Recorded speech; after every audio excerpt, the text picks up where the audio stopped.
is going on, guys? We are in the middle of September, Tuesday, September 13th. Comic News Weekly. Football is back. College football is back. What a great weekend. Champions League. European football is back. Americans call it soccer. But hey, we got some great topics to discuss tonight. We are going to discuss a new one-shot anthology series from Top Cow that is all written by veterans. One of the huge topics I'm excited to talk about. We also have some Ezra Bridger casting, and then we talked about some what could be announced at D23 last week. Well, we had D23, and we're going to talk about some of our favorite announcements that came out of D23 Expo. But before we talk about that, let's talk about the people in the panel. And from Beyond Wednesdays, we have Mr. Brian McClay. Take it off mute. I almost pulled a Brian there. Almost pull the wood there. Hey, listen, man. I was so excited going into D23, and I don't know whether to be excited or confused or what. So I'm looking forward to talking about this tonight. Yeah, I had similar conversations with Andy before we went live as well. But we also have Mr. Atlanta Falcons himself, Mr. Rhinoverse, Mr. Ryan Hayslip. It's only 1 week. It's only 1 week. So don't get your panties in an uproar just because the Falcons, it's always better to beat someone at their house. They came and beat us at our house, and we're coming for you, Aints. We're coming to your house and smash you. Only 1 week. You don't know how it is being a Washington fan. All the Washington fans is like, we going to the Super Bowl after 1 week. I'm still not used to calling them the Commanders, by the way. And I'm still like, I'll never call them. I'm Denny Green style with what you get out of Washington, and they are who we thought they were. Wentz is the same thing we had with Cousins, but we'll see. We do have the Mr. Button Pusher, Mr. Alberto Jefe, Mr. Horizon Zero Dawn Plan, Forbidden West. He didn't have the original one. Messed that all up. But he's a PlayStation 5 playing fool right now, and we are lucky to have him to distract him from playing that, Mr. Alberto Comic Man Andy. Happy Tuesday. Go sports ball. Yes. I mean, sports ball. Yeah. Ooh, my God. Yeah, it's so good to be back. But Detroit, man. Are you a Detroit Lions fan, or you don't watch football at all? I gave up in like 89, 90, 91. It's just I used to have the whole family. Well, I guess once you have Barry Sanders, you've had the best you'll ever have. Like every Thanksgiving, we used to listen, and then just got to be the same thing every Thanksgiving. It's like, I can do without this now. But yeah, happy Tuesday, fellas. I don't know what the weather's like where you guys are. I'm still waiting for the fall weather to change here in the DC Metro, DMV, as we call it. But I'm in Houston, so it's like always hot. You guys, Brian and Ryan, they're just like, yeah, fuck it. It's hot. It's hot. We always putting gold bond on our balls in this area. I woke up this morning, early in the morning, to go take my first puff of the day, and it was 88 degrees out, and I went, "Oh, this is glorious! This is so wonderful." Nice. Yeah, me too. I was like, "Man, this is cool, man. I can roll my windows down. It's so nice outside." We are going. My family's going to Colorado on Thursday for just the weekend, basically. My mom has an anniversary, a family reunion, so I'm taking her up to do that. But so it'll be nice to get in some cooler weather for sure. Yeah. I do want to welcome people coming into the chat. Some of our regular watchers, regular listeners. This is available on podcasts, wherever your podcasts are found as well. But Mitch, and as I always say, one of the best avatars in the world, GTK Comic with that G.I. Joe avatar. But great show tonight. I'm kind of excited about this first topic, being veteran. Comic Man Andy, you're veteran as well, Simplify. And all the other veterans within the comic community, we are getting a book from Top Cow, who's an imprint from Image Comics. We are getting a one-shot anthology, which is all the stories are written by veterans. So I'm pretty excited about this. This is going to hit the store shelves in November, and it's got veterans all the way from Viet freaking Nam to the conflict in Iraq and Afghanistan. We have a former Army Ranger, Special Forces Green Beret, Brian Anthony. he is writing with John Bivens, Jalissa Conway. They spent 5 years as cyber warfare officer in the U.S. Air Force. Penned the story Game Over with, holy cow, butcher these names. But we also have Megan Farrell Burke, who's a Marine veteran, who served in Iraq and Afghanistan. She was writing the story All Clear alongside Arturo Laria and Kelly Fitzpatrick. We also get the recollections of Reverend William J. Bellamy, who served in the Air National Guard for 2 decades.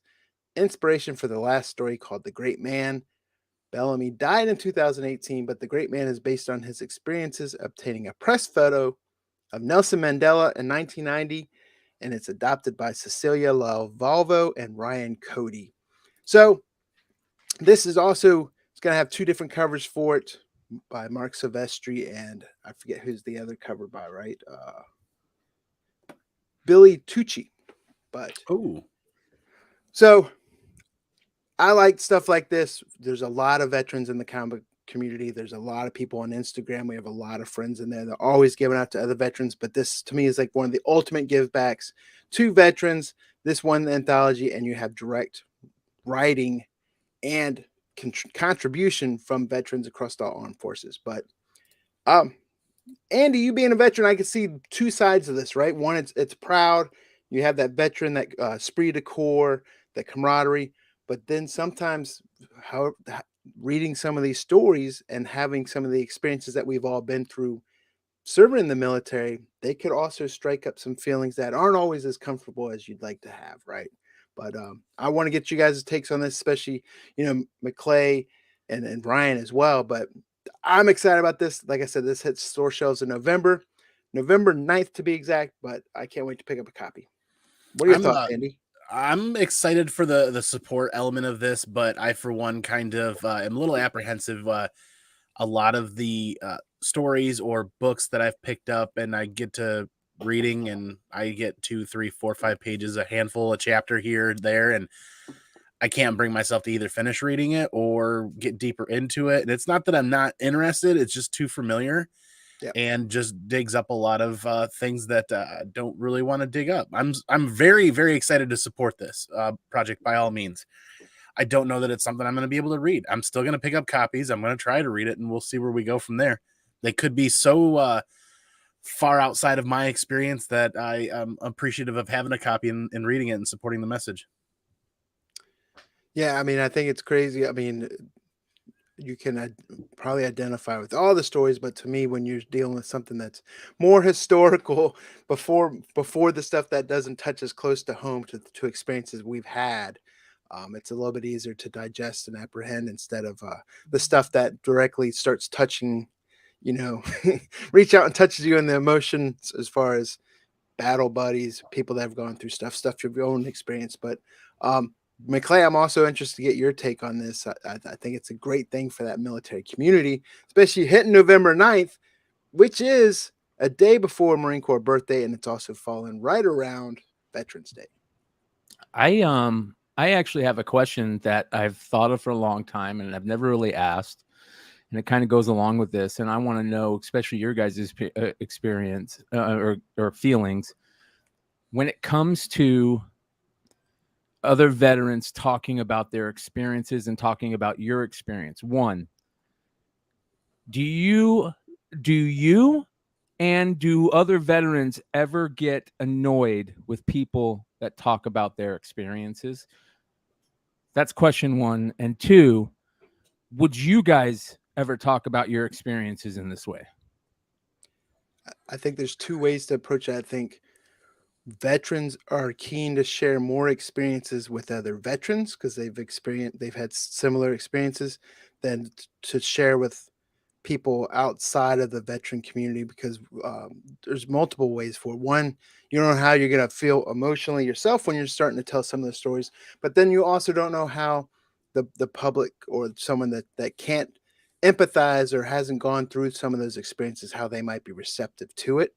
And then from my own experience, not everyone's this way, but if you have someone that is too quick to share a lot of information and they're doing it in a boastful, hubris way, most time it's a stolen valor type of thing where they haven't really gone through those experiences. I'm not saying everyone's like that, but I have witnessed that myself, and you see it.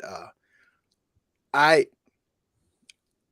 answer questions when people ask questions, to a point. But I've also, I come from a military family. Both my brothers were also in Afghanistan. My older brother was Iraq twice, Afghanistan a bunch of times, 3rd Infantry Division. He's done a lot of stuff. I still don't ask him particular questions just because you don't know what you're going to get. You don't know what emotional trigger you might set off. I know he's seen more shit than me. I know he's been in more shit than me. I just respect what he's done. And if he feels like he wants to share stuff with me, whether it's, over some beers and stuff like that, I just kind of let it go. And I think there's a lot of veterans that are the same way. I know Andy shared some stuff with us, previously and in private, but I don't, to me, I always let someone be, hey, I'm open to listen. Whatever you want to share, I'm fine to talk to you about it. But I don't like to sit there and pry because you don't know how people are going to react. Exactly. I'm pretty closely guarded on sharing my experiences a lot of times because anybody that's never been there, it's never been in the military, more often than not, you see that moment where their brain starts to melt and they're like, well, why did you do that? And they're like, oh God, oh, never mind.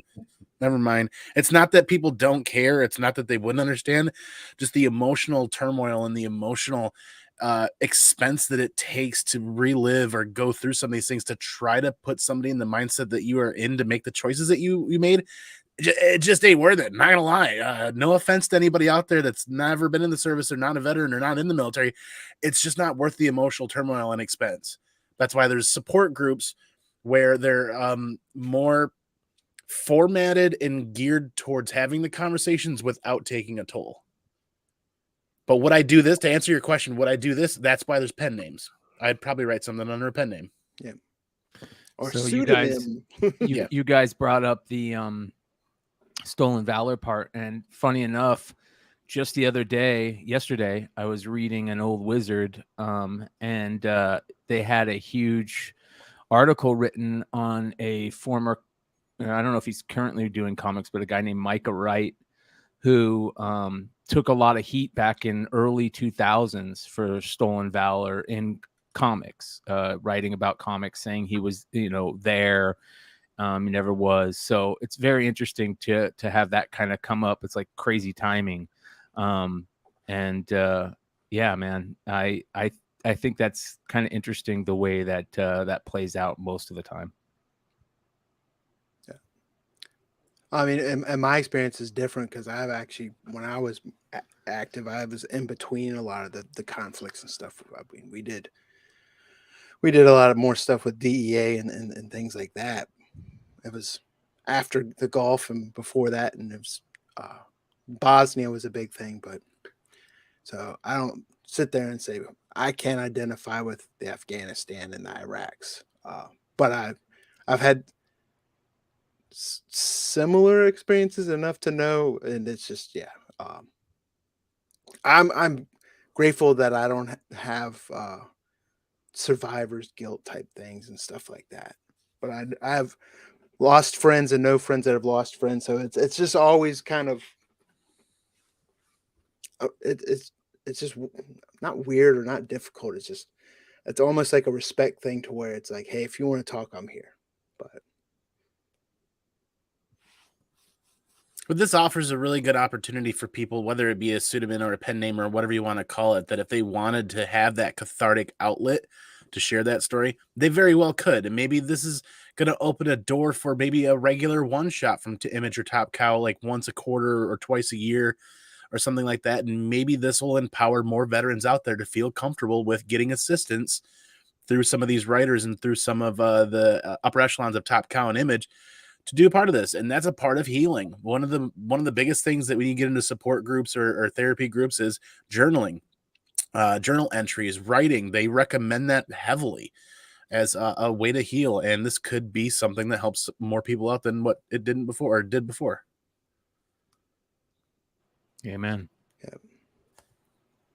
So yeah, it's a one shot anthology. I'm kind of excited for it. Like I said, it comes out right around Marine Corps birthday.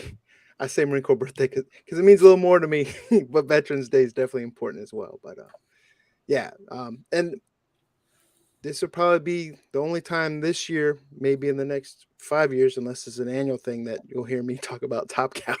But That's funny.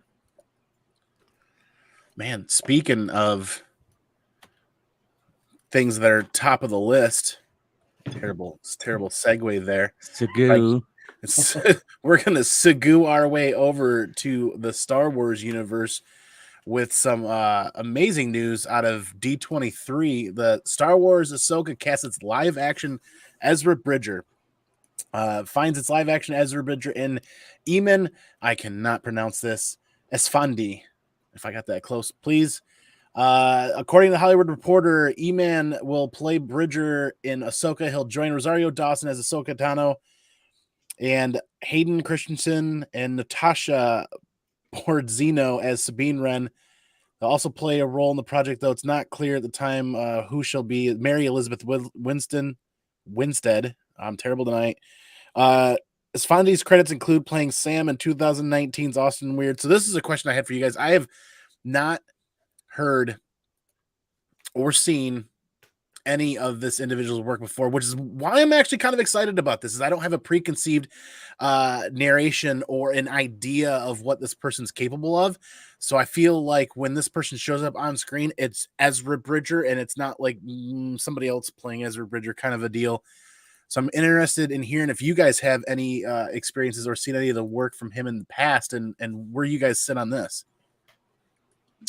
No, but I'm stoked for two reasons. One, I agree with Andy. I think that Star Wars is at its best when it hires no-name actors to play roles. That's what Star Wars is known for. Two, I'm so stoked.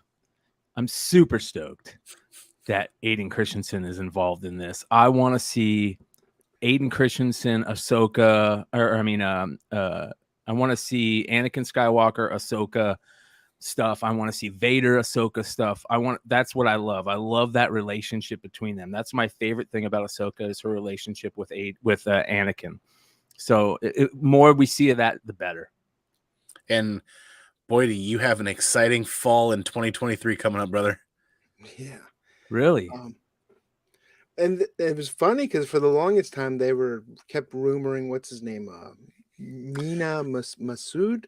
Oh the yeah, guy that was in Aladdin, right? And then he was also in what was that show on Hulu that was it was really good, but they only did like the one season. I forget, but so and then they posted he actually reacted on Twitter saying like, was it glad the rumors will stop now? Never really had a fair shot. Unfortunately, one self-tape months ago, but just wasn't meant for me. Can't deny the dude looks exactly like Ezra. I hope it's done justice.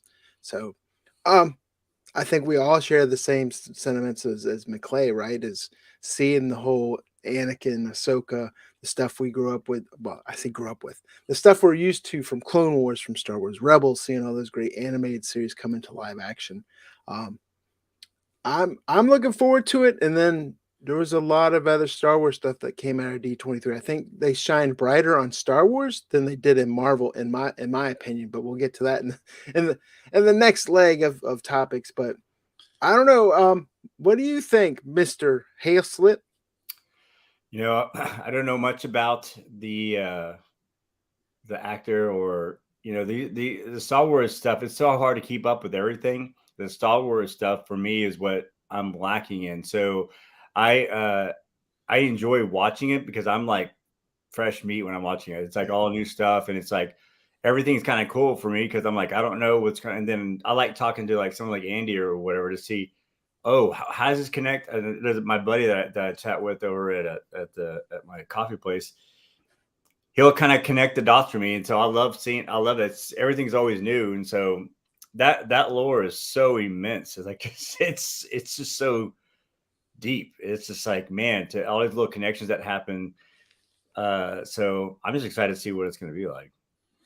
This is really neat because we're seeing the pieces fall together in this puzzle where Ahsoka, my understanding, is going to be taking place post Return of the Jedi episode 6, but before Mandalorian and Book of Boba Fett, obviously.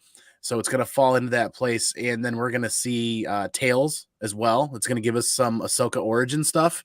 So I think we're going to get 2 bigger portions of Ahsoka's life within Star Wars. And then obviously they're casting Ezra Bridger, so the implications of what that's going to do in that series there. Rosario Dawson's already pushing for a second season. Pushing for a second season. There's a lot of Star Wars fans with their lightsabers erect after all this news. But, and I fall in the middle, Ryan. I know just enough to be dangerous, but I'm not the true Star Wars. There's plenty of people out there that know more Star Wars than I do, and I'm not scared to admit that. But that's enough to excite me, enough to look forward to it. Sometimes going in not knowing as much is actually more exciting, like you say, because it's kind of a fresh view on it. You don't have expectations to really meet, so you could just sit there and just enjoy the show. Like when I first unlike She-Hulk. When I first got with my wife, I was really, I think it was right when the Star Wars kind of restarted back up. The movies kind of started back up. So I was watching a lot of them and getting into them. And so she bought me the little trilogy set of all of them to kind of watch them in order and whatnot. And I mean, those are amazing. And I love to go back and look and see how those were created. And like the artwork, the art part of it is what really is intriguing to me. Like how they had the creative mind to be able to just create all that. A lot of it was done in his garage, and that whole story is just amazing. But David Carfield as Ezra Bridger, yeah. So yeah, but I mean, like the shows are, it just deepens the knowledge, and I'm always late on those shows.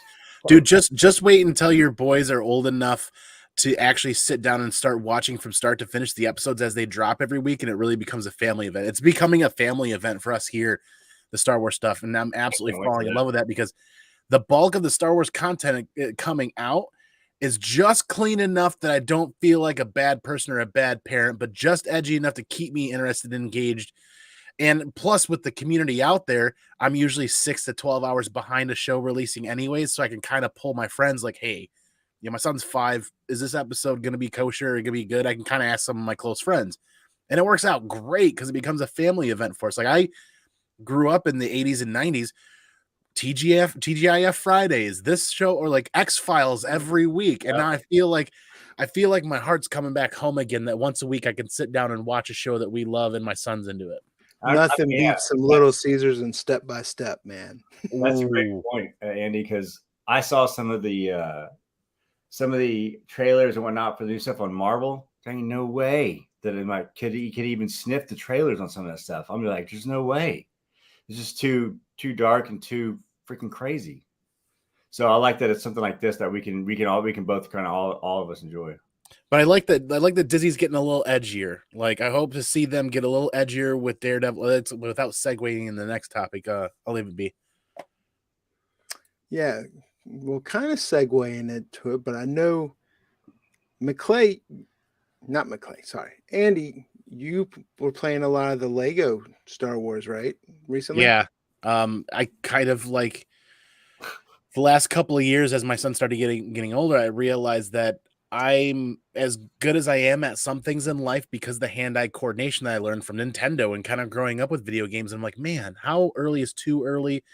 And then, you know what? One day I just said, I checked out the new Skywalker Saga, the Skywalker Saga, and I'm like, this is safe. It's like an all ages game. Here's a controller, buddy. Let's go. And it's been amazing. It's been really turned into a bonding event, much like, I'm not really a sports person. I don't play a lot of sports. So sometimes we're outside, we're doing that stuff. That's great. But we gravitate a little bit more to board games and video games and family board game night. So I really feel like I'm connecting more with my son playing video games like that Star Wars game.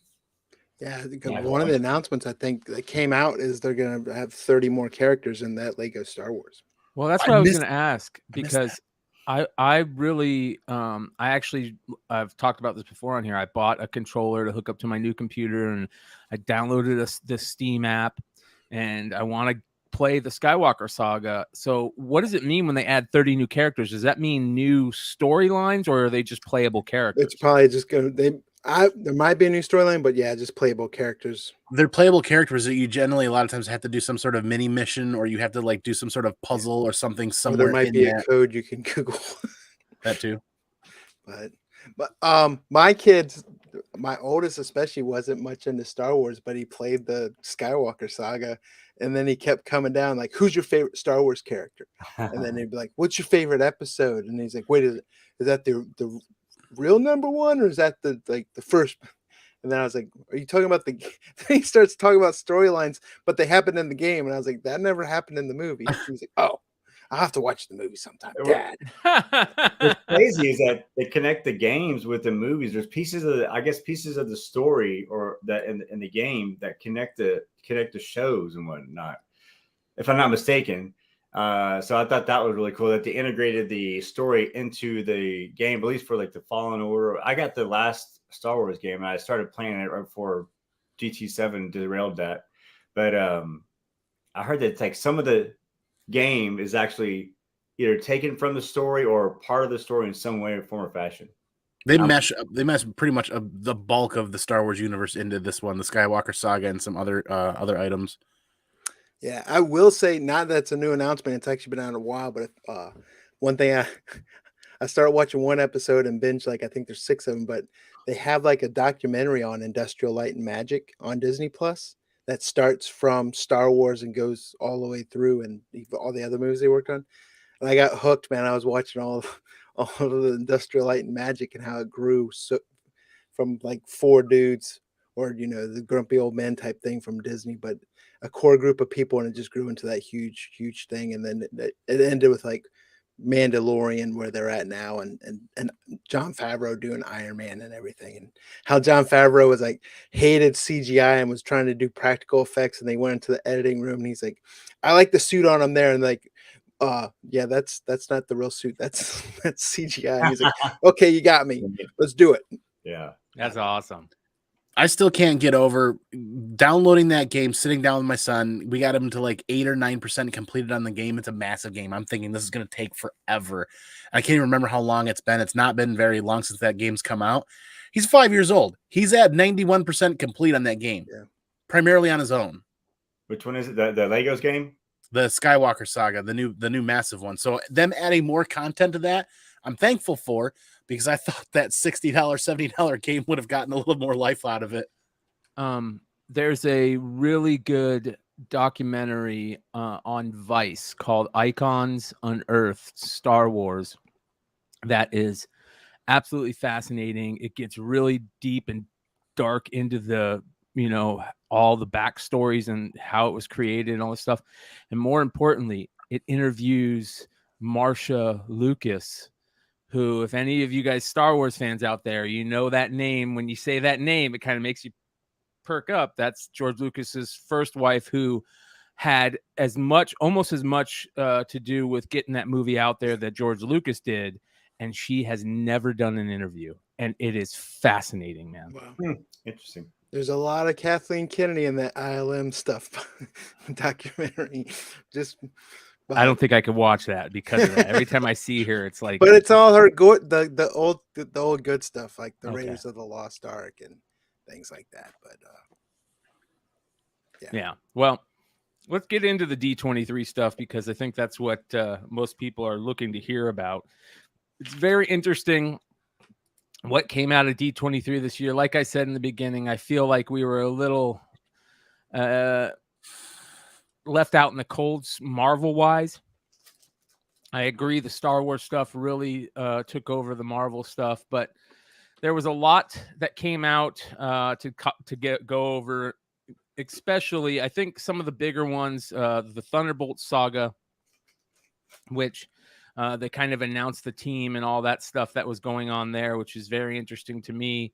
To me, that's probably one of the most interesting things. I'm really looking forward to what you guys have to say about it. But basically, D23 is turning into Disney's San Diego Comic-Con stuff. And as you guys can see, it looks just like that. The 2 things that I thought were the best was the Quantumanian stuff the Secret Invasion stuff. 3 things: Secret Invasion stuff and Thunderbolt stuff. Here's the Thunderbolt stuff. Who were you guys most surprised about and when you saw that image right there? Ghost. All of them. I was hoping that they were going to use some of the ones from some of the original ones, like some of the other groups that they had. Even maybe they didn't get one whole group, but they said pull a couple or 2 or 3 out of there and put them in with the new group. That's I'm kind of bummed that it's just like. And are we getting a new Taskmaster? Or is it the lame-o? No, it's the same one. Yeah. Where's Baron Zemo? Exactly. Yeah. That was a good question. I kind of felt like that too, but in the same fashion, this was the first appearance was Hulk 449, I think it was in 1997. At this point in time in my life, I couldn't have been further disconnected from comics and chasing girls and cars and what I was going to be doing after high school. So I have like no connection to Thunderbolts. And when this hit, my first thought was like, Marvel's really going to hang their hat on this right now? Like, as far as like big next movie sequences, if you will, like, I don't know about big movie sequences, but how many movies are going to squeeze out of this? Are they really going to hang their hat on this? And I don't even know any of my friends that have deep connections with any of these characters or these storylines. And the only reason why I really thought about it or really learned more about it was just when several years ago, people started talking about the issue 449 and how it should be a book to pick up. And, I didn't have any interest, so I didn't pick up the book. And I don't know if I should feel bad or good. I feel like what Brian said earlier is a little bit confused, maybe. Well, it was really weird to see David Arbor in this for me, which I'm excited for it. I like that character. That was kind of weird. And Bucky, the Bucky thing is very interesting to me. I don't understand why that's in there, but it'd be very interesting to see how that plays out. A lot of people are thinking maybe Bucky could be some sort of Skrull or something. Because he definitely doesn't fit in there. But my thing is Yelena Belova is a good character, but she's played by an even better actress. The actress that plays Yelena Belova, what's her name again? Florence Pugh, is fascinating. She's got so much charisma. She's so likable, and I like her better than ScarJo. Yes, I'm 100% there with you. She's awesome. And everything I've ever seen him in, you fall in love with her. So I'm looking forward to that part about it.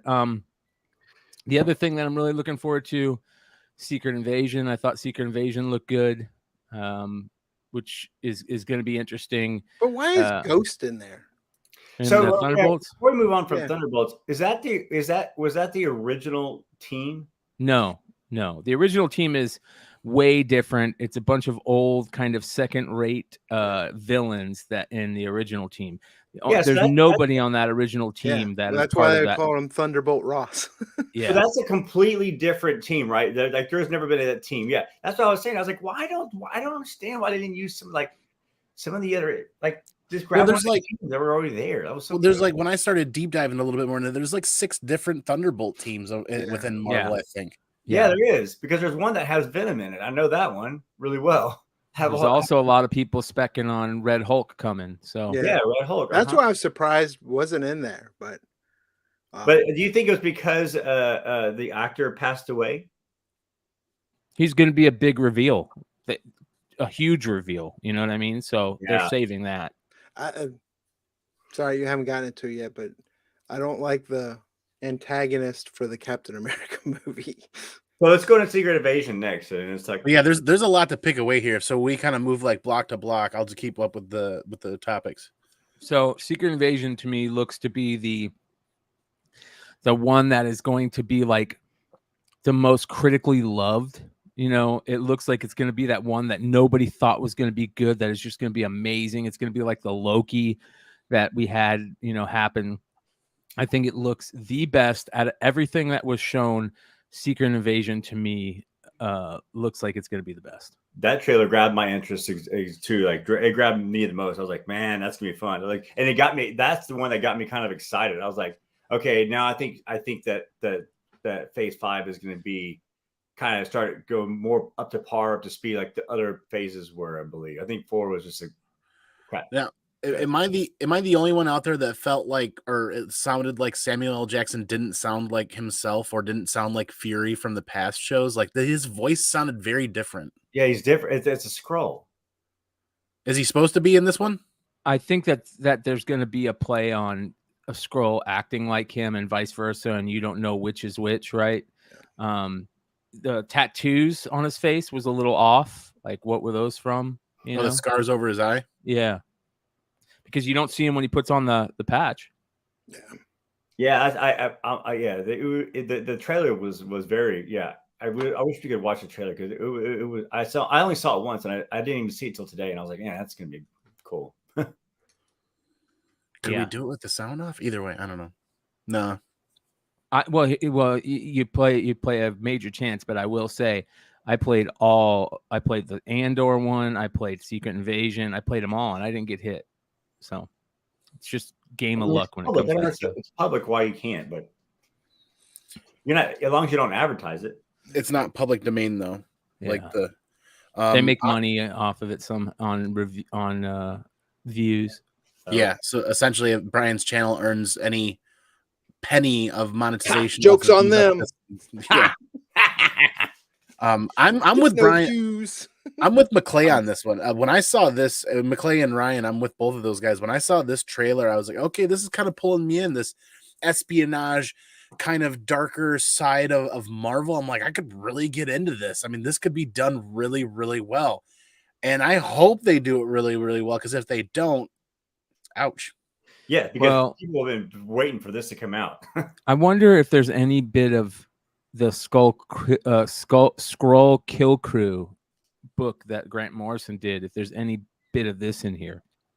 So that's going to be very interesting to see if they have anybody of that from that story or any, that kind of stuff playing off.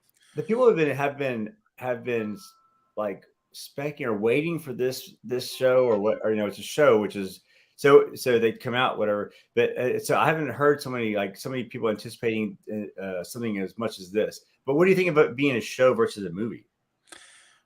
I think for as much as Marvel is trying to do, they have to do shows. They're trying to do so much at the same time. Was it Mitch that said it a little bit ago about how much Marvel's trying to do and how hard it is for people to connect to it if they do it anything other than the series of movies that they're doing and then the shows sandwiched in? They'll never be able to do it.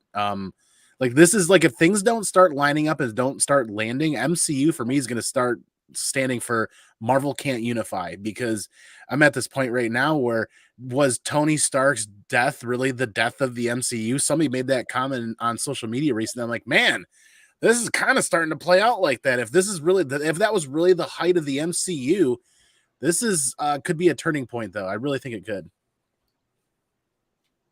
What do you think, Brian? I'm kind of like with Cantankerous and with the rest of the people. I'm excited for it. I'm actually kind of excited for the Thunderbolts, but I'm Marvel saturated at the moment. I haven't caught up on half the shit that's out there yet. I have no desire to watch She-Hulk, by the way. I'm excited for the Street Universe stuff that's coming up. We didn't get it. We didn't hear anything about Young Avengers. Can't say that that's not a thing, because the writing's on the wall for Young Avengers. We know Kate Bishop's going to return soon. So there's a lot of stuff still coming. And to me, I just don't have the excitement like I used to back in 2010 when the MCU was still new. It's just kind of like what you're used to. So now they got to do something to kind of raise that bar again. If you ask me to answer Brie Larson's question, no, I don't give a shit if she comes back as Miss Marvel. Yeah, I think the Secret Wars really kind of lit. That's what kind of sparked it for me. And some of the games that were coming out, I was like, man, this is gonna be cool. So I think that was like, I'm ready to kind of almost like a dog that shakes off the water from a rain or whatever. Like, okay, let me shake this off and let me see what this next phase is going to be like. Now, if they crap fest on this next phase is going to be crucial, because they have a pass or a card, if you will, on this phase 4 because all the turmoil that came through. So now there's no reason why they can't get this stuff back straight and all the stories lined up and so on and so forth, because there's no one rushing them and so on and so forth. And so this will be kind of a make it or break it for myself, but I'm kind of, my fire did spark up with this, with that. I feel like that they put too much content out now that you lose that feeling of wanting more. You know what I'm saying? Where less is more sometimes. Where Yeah, you Farm like Kid's that. a hard Oh one. man, I can't. Sure. We got to wait this much longer, but it's going to be good when it comes out. Where now it's almost, I don't want to say desensitized, but there's always something, whether it's movies or Disney Plus content. Good for them, and there's good stories there. It's just the excitement level on my part isn't there because I know I don't have a moment to get excited because there's something else coming out. I'm excited. I really do. I think with it being a show, the Secret Wars being a show versus a movie, because if it was a movie, it would have been rushed. Yeah. So if they can get it and they can do the show right and stretch it out and make it really like each show, you're like, man, I want to see what the next one's gonna be or what's gonna happen next. And they leave those cliffhangers at the end and they don't rush the show because they have time to let it breathe. It can really turn where it can be the best show that they ever came out with. And they just got to pace it right and not like try to run through it, because I think it was a good decision not to put it in a movie, because it would have been, even 3 hours wouldn't have been enough, I don't think. So Yeah, so that brings up a really interesting thought point. How feasible is this for Marvel's long-term the MCU, the universe, right? Like just not last week or the week before, we were talking about a movie releasing, and the movie made back what they spent on the movie to break even, and they made the rest of their money on merchandising and other things. Well, if you look at them doing 60-70% streaming media shows on Disney Plus, how are they going to make their money back on the expenditure of the shows? Is this really feasible long-term for them? The movies, as long as they break even, then they make money back on the merchandise, then it's okay. But they're going to make more on the movies than they will the shows, right? Comic books aren't feasible long term, dude. Yeah. Like so much of this is not feasible long term. I'll be honest. I was doing a really deep think and watching some crazy documentaries the other night, and deep on these YouTube holes, and I'm thinking to myself, with all this internet and social media and all this stuff, things are happening so fast that we're pushing ourselves out of the things we love, right? Like we love art, right? We love artists, but now we have this AI art that's able to make art that looks so great that artists aren't going to be there anymore. You know what I mean? And then we have so many jobs that are going towards, that people are talking about, oh, they want to give, I keep on hearing, oh, they want to give people at McDonald's $22 an hour in California. Well, there aren't people working at McDonald's anymore. They got like 3 people working there. The rest are all kiosks. So like, I feel like in comics too, we're pushing ourselves out with the movies that we want. They're too expensive to make. They're gonna quit making them. The characters we love, they put big name actors in there. They don't want to pay those big name actors anymore. So it's like, I feel like it's just all getting pushed out. Yeah. But that just brought down the whole mood. Let's go to the next square. Well, I was there's a couple of comments in the chat here that have me kind of baiting Brian a little bit to lead to the another portion of this. What is that? The Star Wars stuff. Yeah. Yeah. Well, listen, I think that I'm a little bit too jaded for Star Wars. I'm excited to get the Anakin and Ahsoka stuff, but bro, I've just been so jaded with what Star Wars has become. I'm not a fan of Grogu anymore. I'm Mando not a fan season of 3 is Mando. going to set you right, though. Really, you think so? I think so. But to me, that's still their flagship and the old spaghetti western style. Spaghetti. I mean, I can hear the Mando theme song and I'm hyped. Yeah, Mm-hmm. We'll see. I hope. Well, this is where I think the pieces are falling into place, McClay, to get you excited this fall, because Andor comes out next month? Yeah. This month, 21st. Andor comes looks out good, and we get 3 episodes right off the bat, which is nice. A week and a half, 2 weeks away, and then next month Tales drops at the middle or the end of October. I'm excited for about Bad Batch. Yeah, and then Bad Batch is coming too. I can't remember the release date for Bad Batch now. That's like early 23, I believe. And what was it? 2020 was the last was season 2 of Mandalorian. Even though Book of Boba Fett was kind of like Mandalorian 2.5, they kind of that phrase that we were talking about earlier, absence makes the heart grow fonder. I feel like we haven't had some great Star Wars content or Star Wars content and fresh Star Wars content in a hot minute. And while you guys talk about that, Brian, there's another guest to introduce tonight. I was trying to sneak in the back door so quietly. You guys make a big thing. That's what I told her. What's up, Mr. Fix It? What's going on? Oh, you went there. What's But going yeah, on? I lost my train of thought. I mean, there's a bunch of other stuff out there, and there's still stuff on the horizon, right? We got Taika Waititi's got a Star Wars movie coming. God dang. You gonna make it? Train wreck. I'm gonna jump on and start talking right away. Yeah, go ahead. Star Wars needs quality control. Yes. There has to be somebody in Kathleen Kennedy, man. Oh, God. well, it needs to. Filoni and Favreau need to step up and not take, not give passes to their friends just because they're friends with Robert Rodriguez, but actually have quality control in the scripts. And if they're not solid, to tell them to go back to the drawing board and start again or rewrite. I mean, that's what Feige does. And we need that with Star Wars. Otherwise, it's just a crapshoot. It might be a great show if the writing's good. If the writing's shit, it's just going to be a shit show, though. I'm so worried about the Taika Waititi show. So worried. I'm surprised. Why didn't they give Dallas Bryce Howard a Star Wars movie? I heard there was a rumor. I mean, I think they will. Crushed it on some Mandalorian episodes. Please, McClay, like what kind of has you holding you back on the Takiti? Love and Thunder, bro. Thor, Love and Oh. Thunder. Yeah, that's all I got to say, man. Like everything doesn't have to be these funny jokes that aren't really that funny anymore. Like they were great to a point, but I think he's stuck in another world that I don't know, man. I don't want to get political, but what I will say is this. There was a video that I saw where it was him and Hemsworth, and they were talking about getting ready for Thor, and that Marvel sent him over all these stacks of these comics to read, and they didn't even open them up. They didn't even read them. And I'm going, what the? If that was the case, and I knew that, I would have been so angry. Before the movie, I'd be like protesting. Don't give these guys a job if they aren't going to read the backstory and know what where the fans are coming from or the character is coming from, why the fans love the character. I don't want them making the movie. I think it's the same with the Christian with Gore. Mm-hmm.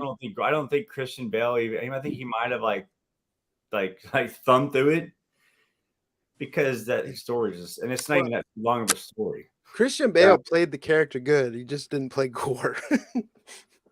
That's a really good point. I didn't think about that aspect, McClay. And where's Howard in this? Howard definitely needs a movie. Yeah. Taika Waititi, though, I mean, before this movie, Ragnarok was awesome. It was Our Flag different. Means Death is great. Ragnarok's probably one of my favorite movies to come out.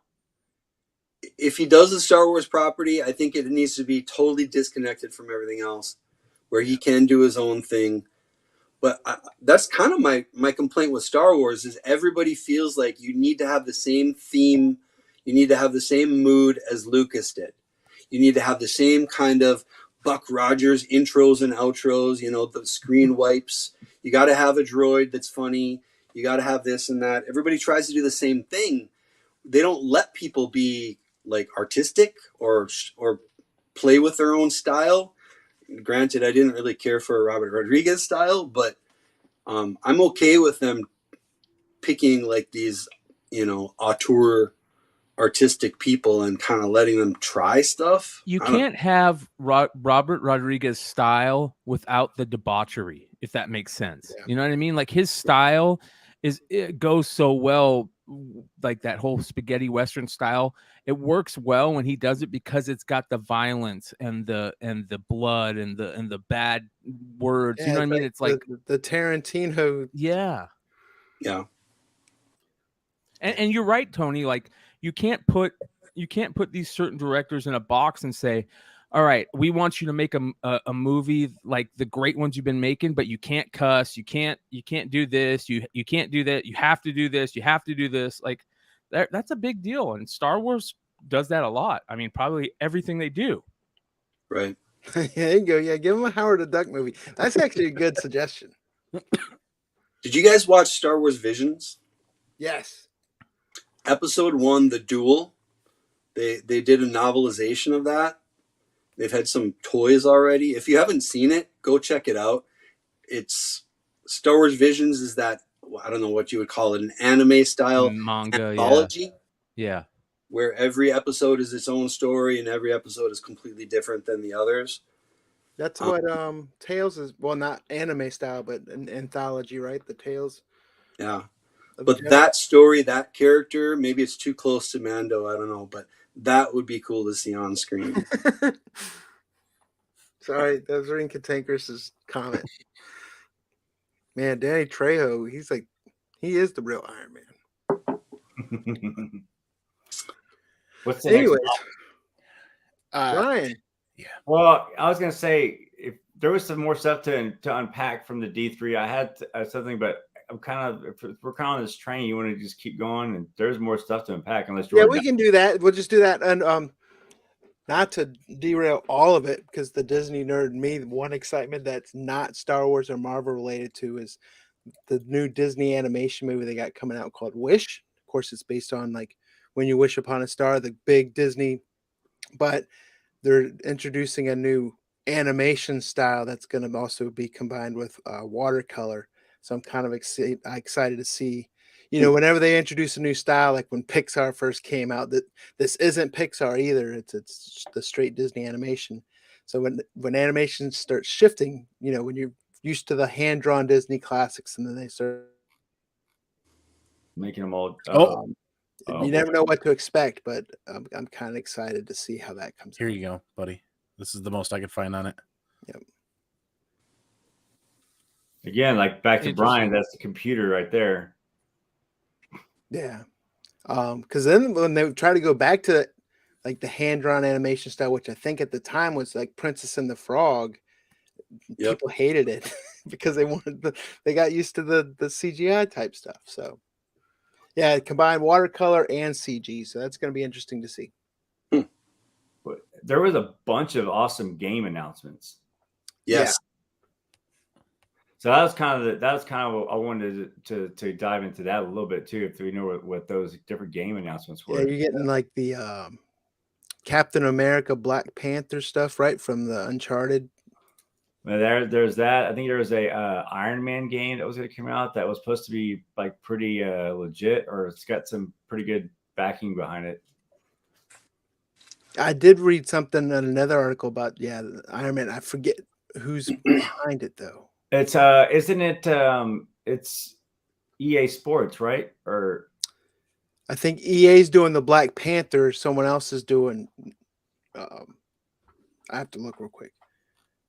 is that the new Lego? Is that a new Lego thing? Or It's the 30 new characters. There isn't really one article here talking about all of the game releases. I was hoping there was, but an AR game. So let's see, musical. Yeah, I don't know. I guess they don't have the. But there was a bunch of different cool games that they had, like the Black Panther game. Well, this is confusing. You bring that up because it says Marvel Games is taking Cap and the King of Wakanda to World War II. Yeah, it is EA, Electronic Arts. Mm-hmm. That one is, or the Iron Man. The Iron Man game is going to be EA. Yeah. I'm excited for the Midnight Suns game. Yeah. That's gonna be on a system, right? It's not on I think so. I don't know if it's exclusive to one system or if it's on multiple. I don't know, but what confuses me sometimes, they do a lot of these like games that are on your phone that have like cards involved in it, stuff like that, and that throws me off. I don't, I know it's a lot of fun. I think I've tried, but I can't get into the card thing. Yeah, that's kind of like the Marvel Pokemon Go style game they're talking about, and then not video game related, but basically Disney's also doing their style of Magic the Gathering for Disney as well. Right. And they gave out like some preview cards at D23, which looked pretty cool. My one complaint about because I did watch that the game presentation, and they showed all the playable characters for the Midnight Suns. I think it's awesome that these games have such a wide audience that is outside of comics and outside of the movies too, really. So to expose a lot of I think this is the best way to get to young kids, honestly. To the games. Not comics, it's games and animation. So it's introducing some of these horror characters to that crowd, but I think they should have leaned even more into it, because a lot of the playable characters, it's just Captain America in a black and gold suit, Wolverine in a black and gold suit. Like, they took Iron Man, they took a lot of the stars and just kind of wrenched them into this game, instead of, it would have been cool just to have all, go deep, get Elsa, get Blade, get Man-Thing, get all the horror characters. Go for it. Man-Thing is a pretty cool announcement. Yeah. I'm looking. They have a gaming section on this, but I'm not finding those. The other thing so then I saw the trailers for Werewolf. Is it Werewolf or Wolf? Yeah, the Halloween special, Werewolf by Night. Or are you talking about games? That is the most, like, oh man, that was there's a black and white one. There's another one that it was very dark and very demonic as well. I can't remember what the other one that I saw. I was like, dang, I don't know about all that. They're getting into a lot of, like, there was a werewolf one and there was another one that was very similar. I didn't see the other one. Maybe it was the Man-Thing one. Did they have a man? They didn't have a Man-Thing trailer, did they? No, he showed up for just like a heartbeat in the Werewolf by Night trailer, like freeze frame and you see it kind of thing. Yeah, I can't remember what the other one was. But the black and white one was kind of neat.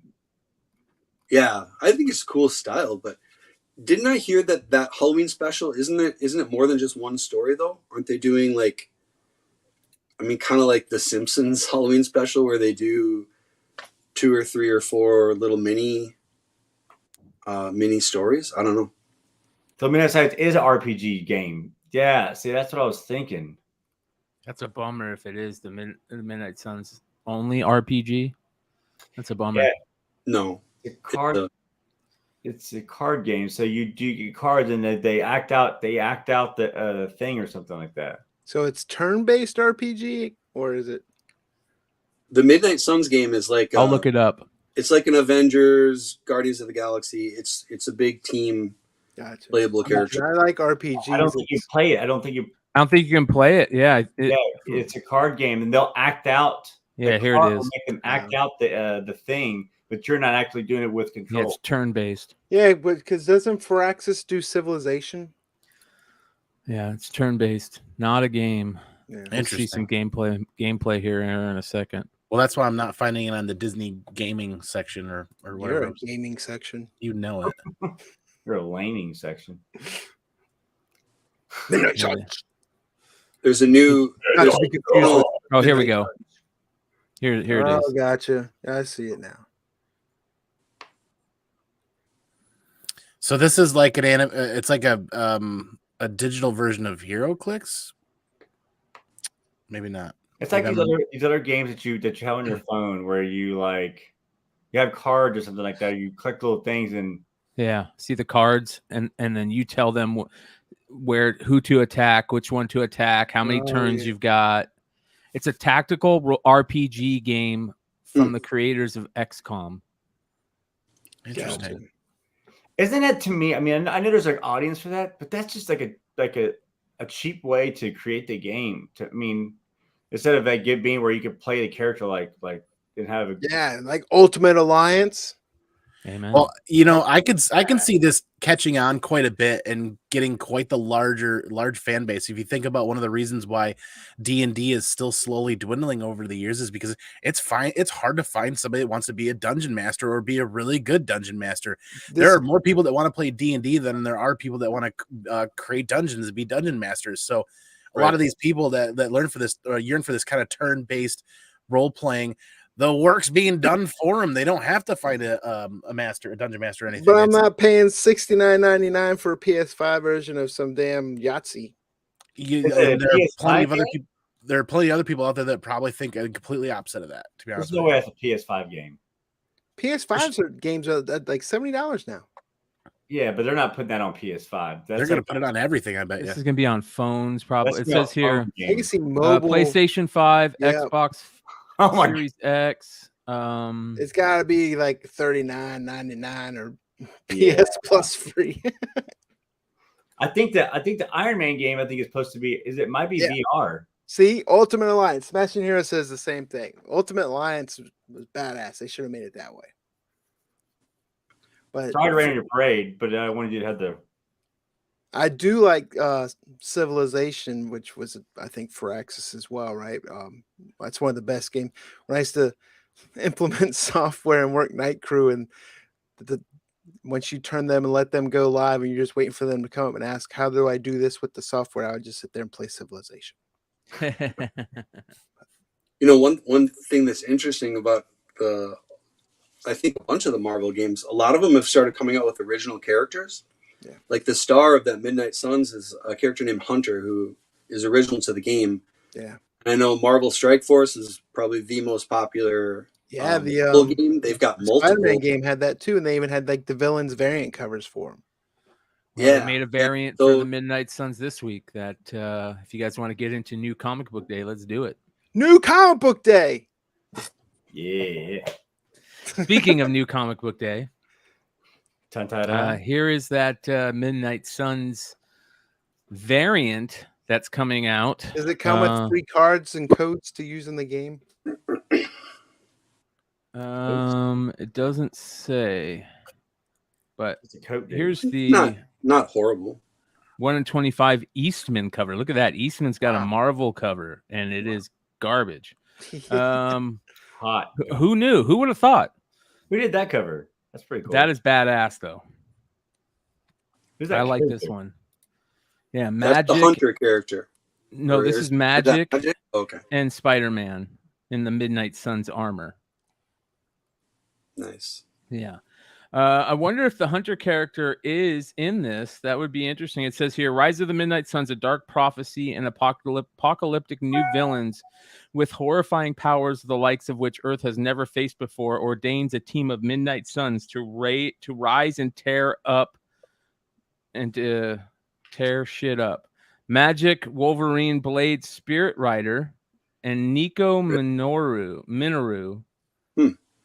But what does this new threat have to do with the Sorcerer Supreme's past? And why is Strange Academy student Zoe Laveau #1 on the Suns list? Well, there you go. That's kind of cool. Cool. Yeah.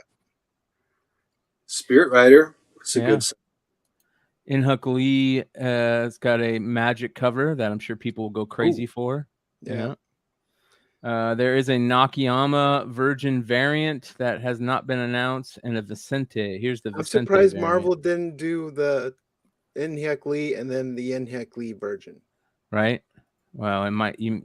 This might be an exclusive that we just haven't seen the other part of it yet. Yeah. So, but this one right here to me is the one to get. I'd like that better if it was like a white background. Or yeah. I like that gray. That's pretty cool. Because white with black gets old to see after a while. Look at this one. Iron Man 23. This is the regular A cover, and that is awesome. That's sick. Holy crap. Yeah. So is that Doom? No, well, let's see here. Operating in stealth mode, Jim Rhodes, Iron Man has landed in Macau and immersed himself in a source control, the worst black market of stolen and illegal technology, all in order to organize a backroom buy of the Mandarin's rings. It's going to require Tony level capital and strategy, but Spymaster may have a different buyer and a wicked double cross at the ready in order to pull a rug out from underneath Iron Man's boots. It seems someone else is willing to pay top dollar for those rings and is ready to pull them out of Iron Man's dead hands if they have to. The Cobalt Man. Yeah, that cover looks great on that screen, and when you get there and it's on that shitty ass Marvel paper and all waves, and it's the pixelated, but I do like that cover. Isn't that like a almost like a Boland swipe? Yeah. No, not Boland. Green Lantern. Who's the guy that Daryl? Who's the guy that did all those Green Lanterns? Hold on here. 50, was it 49? Yeah, it's 49. Yeah, it was 49. That is we go. Drawn by Daryl Banks. Daryl Yeah. Banks did all those. and- Samsonite. That was yeah, way here off. you guys go. Wow. That, yep. So Not quite a swipe, but yeah, not quite a swipe, but I like it. it cool. is a cool cover. Yep. But it'll suck on marble paper. Yes, it will. Yes, it will. So They should Um, have saved that for like Marvel Masterpieces cards. yeah. I don't know of anything else crazy that's coming out this week. You guys know anything? Is anyone reading Iron Man? No, God. no, definitely not. I got like 6 issues in, and the thing is, Cantwell writes other stuff. Actually, I'm a fan of some of his, but I wasn't a big Iron Man fan. I'm looking forward to Axe Judgment Day to see if they can pull it out from where they have it going. But there's quite a few variants for that issue that are interesting. This is the Zulo cat variant. Have you guys seen this? I don't know what is going on here, but this is kind of an interesting cover. That looks Momoko-esque. I don't know, man. It looks a That's lot better than better Momoko. Maybe we'll meet one day when we're all cats. Yeah. So Kind of got an anime feel to it. this one's kind of interesting. You know what that's from? The magazine style. I do like those Hellfire Gala covers. No. That's a great costume right there. They're all solid, really. A Krakoan Spider-Man character. That's interesting. Chaos. Yeah. Pretty cool. I like it better with the trade dress. Yes. Yeah. Here's the Momoko. Momoko. Jesus. Monoko. She's better at drawing these things than she is the characters. No Moko. Yeah, no Moko. Thank you. So we'll see what happens. But yeah, here's the main cover. I love the beginning of this run. I love these Mark Brooks covers. I love the idea of the Eternals and the Celestials and the X-Men and everything Why do that's they going always on. make him do not make him, but why do they only let him do like the event style covers? Yeah, it's weird, man. It's weird. Maybe it's what he likes doing. Who knows? It costs a lot of money. That's pretty good. No one Captain does America. Captain America like Liefeld, though. No. So that is the funny thing about that cover is that was never actually a cover. Yeah. All right. What you guys got anything on your list this week? It's Yeah, a this- light week for me. It is light, but Star Wars Bounty Hunters is out and Obi-Wan is out this week. So some solid Star Wars reading there. And Obi-Wan, it's issue 5. I wonder how many people have dropped off and what the print run of this is going to be like. Probably still pretty decent. But the one I have not heard anybody talking about, and I got to give major props out to my friend at my LCS who I frequently forget about things. And he's like, yeah, you're going to want this, and throws it in my box. And lo and behold, Bone Orchard is out tomorrow. That is from Lemire and Sorrento teaming back up. My favorite creative team coming out of Image. It's not super crazy heavy on variant covers. I think there's down a little more. Down Right. there you go, in the middle. So this is a creative team that I told myself I will read everything they put out for the first story arc, no matter what. The same team that did Gideon Falls did a fantastic job with that. Anything they're coming out with, I'm checking out. So that's on the list. Thank you to my friend who threw that in my box because I forgot to order it. I think that's. Ooh, look at this cover right here. Who's that? That looks like almost like Gallagher. That is Ferguson. Sorrentino. Wow. Here's another variant. That's some Sam Crow shit right there. So this is 1 in 25 is not bad either. I mean, same creative team behind Gideon Falls, Primordial, The Passageway comes a new series in the bold and ambitious shared horror universe of the Bone Orchard mythos. Trish and Jackie are best friends and avid gamers, but when the line between reality and their fantasy world is blurred by an evil darkness, can they be the heroes of their own story? That cover's cool. yes, That cover's amazing. Yeah, I'm gonna buy one of these. This is excellent. I have not heard anybody on social media talking about this book in the last couple of weeks at all. So this is one I'm going to be paying close attention to. 3D in the top left. 30 years of Image. Yeah, it's one in 100, huh? This one is a 1 in 100 Del Mundo variant. This is the Christian Ward cover B right here. That's They all crazy. are good. Yeah. There's a blank sketch variant that'll probably sell well. Huh. Might have to tap into that one. Yeah, this one's really good too. The Jessica Von Braun.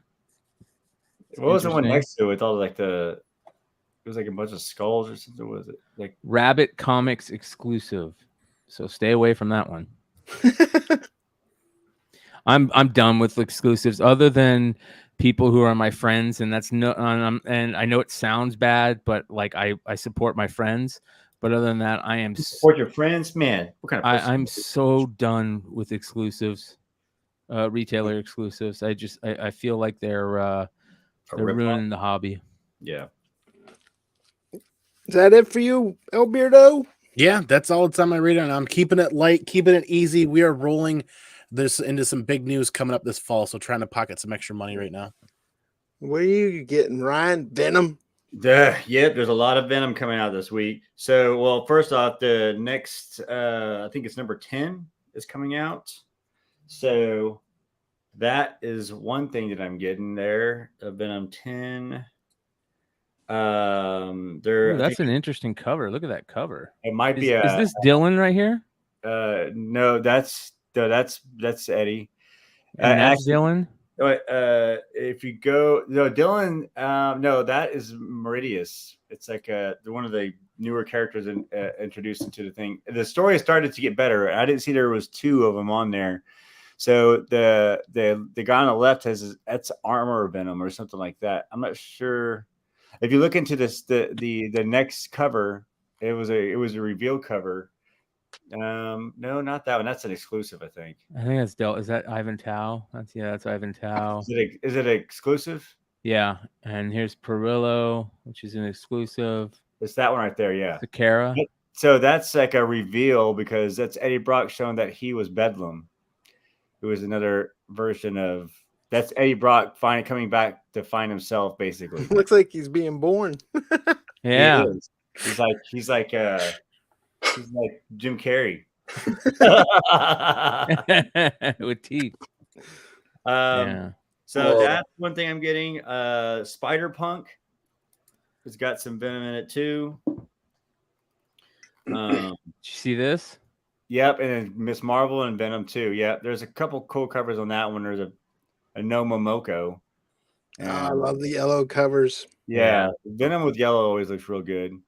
No Moko. God, look at it. It's just so dumb. I mean, this is a better Momoko cover than whatever most ones are, but you can floss a little bit there. He said, "Good looks, so dumb." And then the Spider-Punk one, it might be kind of cool to check out. It doesn't have any variants, and the story has been absolutely atrocious. Oh, really? But, oh God, it is written. Have you been reading Spider-Punk, bro? No, I have not read it at all. You will, if you read this, you will hate it. Because you were in anybody that's even been in the local music scene, any type of music scene that's been in a band about anything like that. It is so bad because you can totally tell that the person who wrote this knows nothing about music, knows nothing about punk music. No, it's like so bad. I didn't even know they were trying to be it like that. It is terrible, but it looks beautiful. I mean, the art's so good. Yeah. Kamala Khan, she looks awesome. Spider-Punk looks great. Hulk looks great. They have the Misfits kind of character in it, which is great. The art is amazing, but the story is horrendous. Man, and it's written by this guy, Cody Ziegler. Oh, and it is so bad, man. I hear what you're saying, Brian, but I do think Spider-Punk as a character he's gonna have some staying power. Yeah, I agree. Especially with those movies being spaced out now. And I think he's get a better writer. That maybe someone that had some background in music, probably, huh? Especially when they get a figure from Sideshow. He'll have a volume 2 when the movie comes out. About So, but I'm just picking it up Yeah, because Boone's on it. That's just what I do. So, yeah, cool cover. What about you, Tony? Tony? What about me? You know, I like the Midnight Suns. I mean, we kind of touched on it already, but I like the fact I like video game, you know, comics that branch off into the video game realm, and I like the fact that the video game won't release for a while. So if it does light on fire, people will be coming back to this. It kind of flew under the radar for now. I don't know, maybe not. But there is a cool cover art-wise for X-Men Red #6. It is a Spider-Man variant by Nakayama. I don't know if it's amazing, but it's pretty cool. That is a cool cover. He does like an homage to all the old video game versions that we've seen of Spider-Man. Yeah, It's interesting. Okay. I like this one though, for some reason. that's cool. For some reason, I don't know why, but I really like that one. I like the X-Men Red's storyline. It's been pretty good. I love Sorry, Jay. I love the Magneto stuff.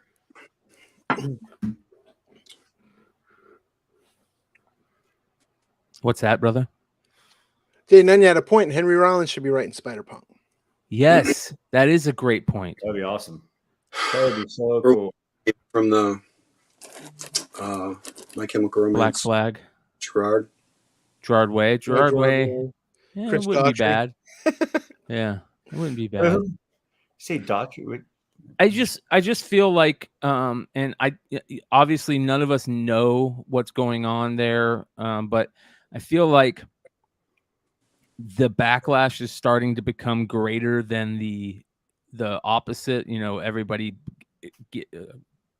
giving them praise for being quote unquote, you know, the woke type stuff, and then on top of that, giving people the ability to write these stories who have no idea about what they're writing about now. And I'm not just talking about the character. I'm talking about, you know, the whole thing that went down with the Miles Thor issue, the whole thing that's going down with the Punk Spider-Man issue. You know, you've got all these people who are writing these issues that don't have anything to do with what the thing they're trying to. We all think they're the next Neil Adams. Yeah, it's fucking weird, man. Yeah. I don't think it's hard to write a good comic arc, you know? Yeah. I mean, there are a lot of bad ones. There's a lot of most of the ones that we love are just kind of mediocre, and there's a few great ones. Yep. I got 2 picks. Nothing really. Of course, going with Meatballs versus Garbage Pail Kids #3 is out tomorrow. Yep. You got Simcoe doing some covers. I mean, you got classic GBK artists on there. So, man, I've been thinking about looking Garbage Pail Kid packs of cards. Yeah, I was looking for the variants, but they didn't have them. Oh yeah, Midtown has them. There's a couple of them. There's Simcoe's got a couple covers on there as well. They got a trading card cover, which looks pretty cool. I thought you were going to nominate that skateboard deck. Yeah, that was pretty cool. They sold out pretty quick. I know Leggett got one. What is it? I got one too. Thanks. You're good at making me spend money. Yeah, it's got the Garbage Pail Kid, the Michael Jordan skate deck, and then it comes with an Atom Bomb basketball.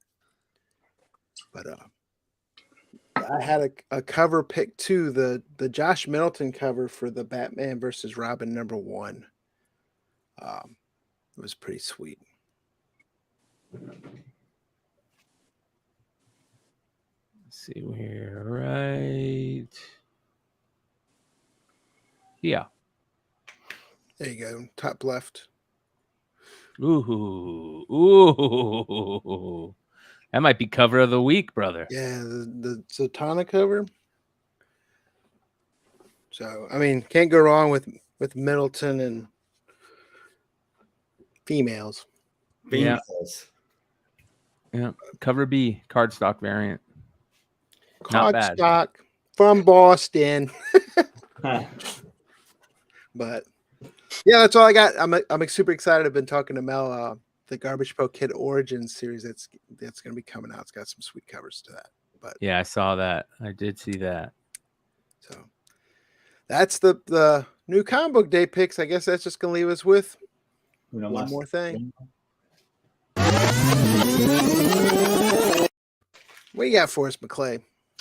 Dude, my one more thing is I am trying not to be so negative lately because it is just I feel like everywhere I turn in my things that used to make me really happy, comic books, trading cards, video games, music, I just feel it's all so bad lately. But one thing that I have to be negative about talking about is cards right now. And my suggestion to anybody out there that is into buying and opening up packs of cards, don't do it. Yeah, I stopped buying wax and just buy graded cards at the moment.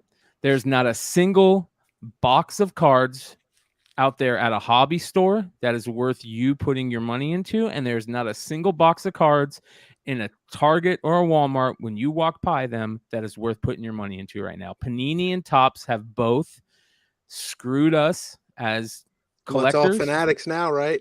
Yep. And now that Panini has been sold off to Fanatics, and Fanatics owns Topps and Panini, here's the question: Is Fanatics going to go back and say everything that's happened in the past 2 years with the overprinting of players, the overprinting of cards, is that ruining it, or are we going to continue it and drop the price a little bit just because we want to make money? And Topps was the one bastion, the one holdover where I was like, okay, at least Topps is going to do okay. And Topps just announced their 2022 Topps Chrome baseball checklist. And for the first time ever, Topps Chrome was always known as being the place to get your rookie autographs, right? You would like screw paper, get the Chrome, and then you'd get your 5 rookie autographs in every jumbo box. You'd get your 3 rookie autographs in every hobby box. You knew they were always going to be rookies, and you knew you were going to get your regular rookie cards in there too.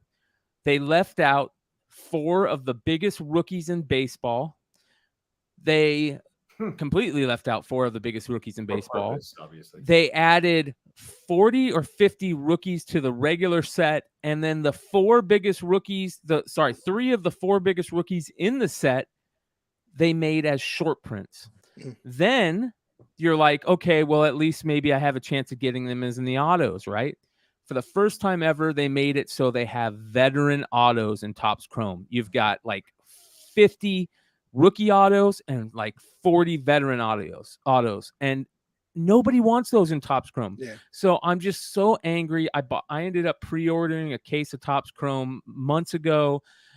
It just got shipped out, and I am just so jaded over this whole thing. So I want to remind everybody how important it is to how you, like, when you spend your money, the point that it makes, and when you don't spend your money, the point that it makes. And none of these card companies are doing anything good for you as a collector. They're not doing anything good for you as a flipper right now.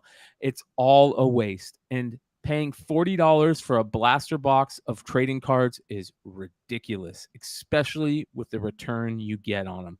And I'm not just talking money-wise. I'm talking, I don't want assistant coaches in my cards. I don't want non-Hall of Famer veterans that played 30 years ago. Pro set. Yeah, what is Brian Sipe doing in cards in 2022? He shouldn't have been in cards in 1980, yet alone 2022. Don't buy them. They're not worth it.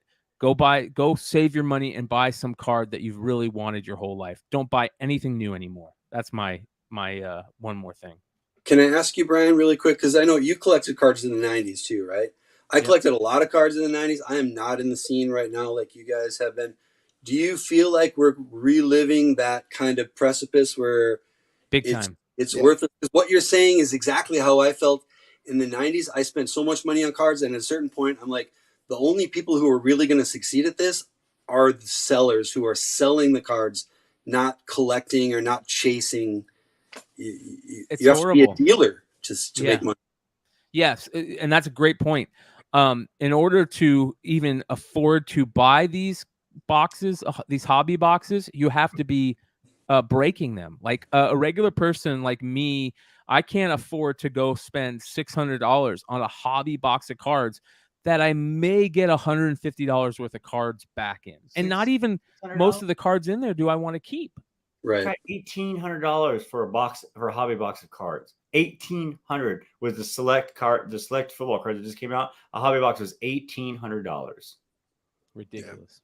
I think you got 50 cards out of it, maybe 70 cards. So bad. It is so bad right now.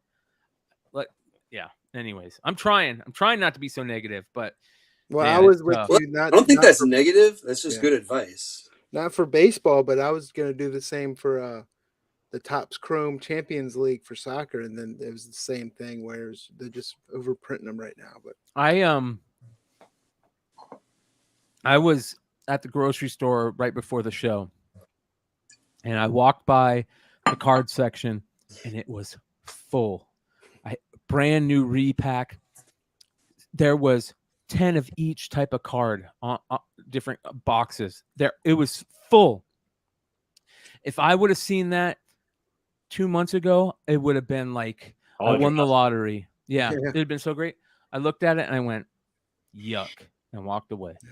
It was, oh man, it's so disappointing.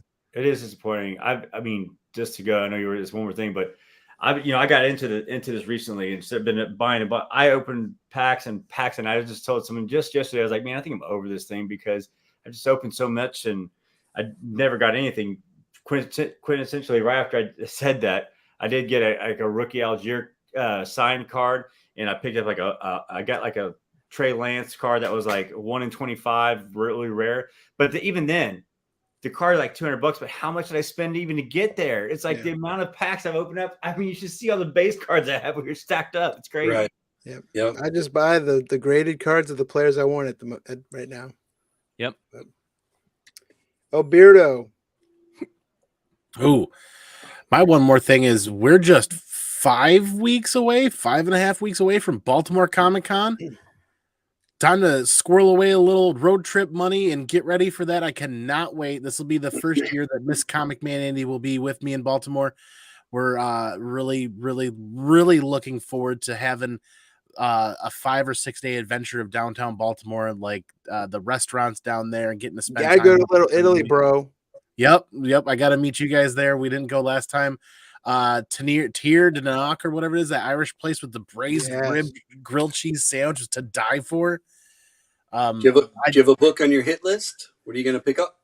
The only book on my hit list right now is a book that we can't afford, which is that Filoni Special Edition Clone Wars 1 that's just out of our price range. I have not put in the work that I needed to this summer to get to there, which I had kind of hoped for. And we'll kind of wait and see what happens. Right now, it's all about the experience. Baltimore is the Comic Con of comics on the East Coast. I know what Baltimore New York, Heroes Con. And New York is either right before or right after, but I'm just looking forward to the experience of spending time with people. Yeah.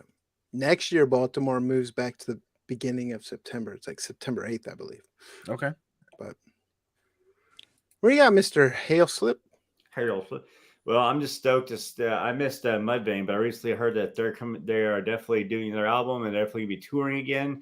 So I know they're going to come back on their own tour. So that was some of the coolest news that I have seen in some time. They're one of my favorite bands. Go to Rhinoverse on. Get yourself some bots. Huh? Get yourself some bots to get tickets. God dang! Don't get me started on that bot thing, man. God. Just work security. That's what I used to do. Of course, I'm much older now. I used to try to always volunteer to be a runner, and I got to do some like that, which was cool. But yeah, so I'm stoked on that. But go to Rhinoverse on Facebook. I've been doing a lot more music stuff, some card collecting stuff, and some comic stuff still in there. I still have the few comics, those hard to find Thunderbolts for sale if anyone's interested. Nice. Have you listened to the new Five Finger Death Punch album? I don't listen to BS like that. I figured you'd say, but I was trying to keep it PC. How much? What do you got, Tony? I didn't plan anything, but I learned something new this last week, so I'll share it with the class.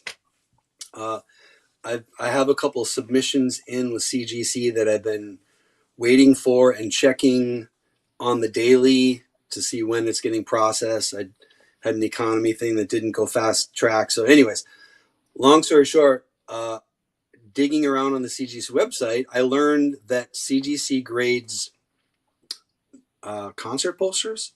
Were you guys aware of this? Huh. I wasn't aware of this, and I jumped on eBay and found there's a bunch on there. And I wanted to get one just to see what the heck it looked like. Oh, nice. So, yeah, this is a 1994 Johnny Cash.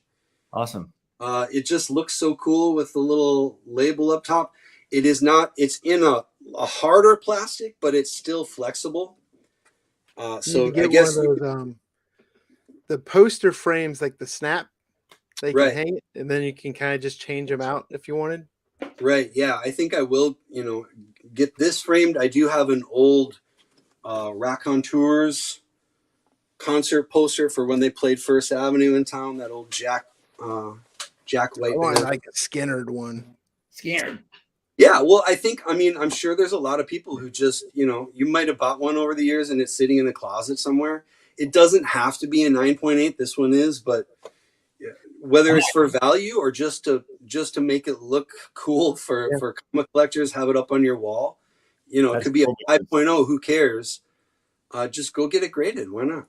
Now, is that something new since Blackstone, right? Because I remember they were doing posters or something for a while, right? They've been doing concert posters for quite a long while. Yeah. That'd be awesome, Joel. If you get a 9.8 Mudvayne poster, that'd be sick. Yeah. I have a bunch of my old flyers and whatnot that are posters, and like when we opened up for like Lamb of God and stuff like that. So Violent Femmes. There you go. That'd be awesome. But I don't care what you say, Ryan, because Five Finger Death Punch is a good band. And You wouldn't like something like that. We go fart in a bag. Whatever. Too. you like Michael Bolton? Do you like Michael Bolton and Disturbed campfire sessions? Ooh, I don't even know what that is. That must be something up your alley. tease me with a good time. I mean, there's a Nirvana one on here on eBay for over $8,000. 1992. There's some big dollar posters out there, and most of them are just the little 8.5 by 11 one sheets of those. I'm gonna have to get that now. That'd be cool to get some of our old band stuff done. That'd be cool. But the Dan band's awesome too.